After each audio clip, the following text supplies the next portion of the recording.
Ceci pourrait bien être le navire militaire le plus étrange jamais construit.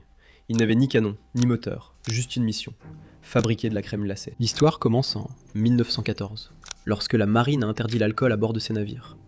La glace a lentement pris sa place. Pendant la Seconde Guerre mondiale, avec des centaines de milliers de marins cuisant sous le soleil du Pacifique pendant des mois, c'était devenu ce qui leur manquait le plus. Lorsque le porte-avions Lexington coulait pendant la bataille de la mer de Corail en 1942, certains membres de l'équipage ne se sont pas précipités vers les canaux de sauvetage. À la place, ils ont vidé les congélateurs, rempli leurs casques de glace, et les ont léchés avant de sauter à l'eau.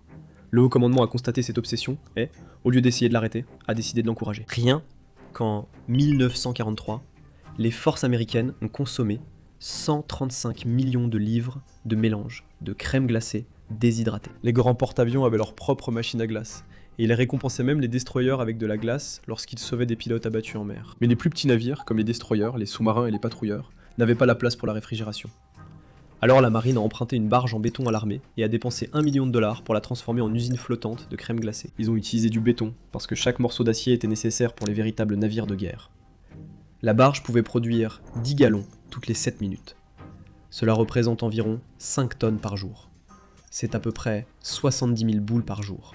Largement assez pour moi. Cependant, la barge ne pouvait pas se déplacer par ses propres moyens, alors des remorqueurs la tiraient dans tout le Pacifique, où elle fournissait de la glace à n'importe quel navire qui en avait besoin.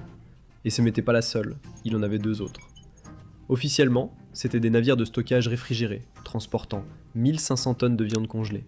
Mais personne ne s'en souvient pour la viande. À la fin de la guerre, le légendaire colonel des Marines, Chesty Puller, s'est plaint que la glace était une nourriture de mauviettes, et a plaidé pour de la bière et du whisky à la place. Mais le tout nouveau département de la Défense a choisi la glace, et n'est jamais revenu sur ce choix. Encore aujourd'hui, les navires de la marine sont équipés de machines à glace à l'italienne. Si vous aimez les histoires militaires intéressantes comme celle-ci, abonnez-vous.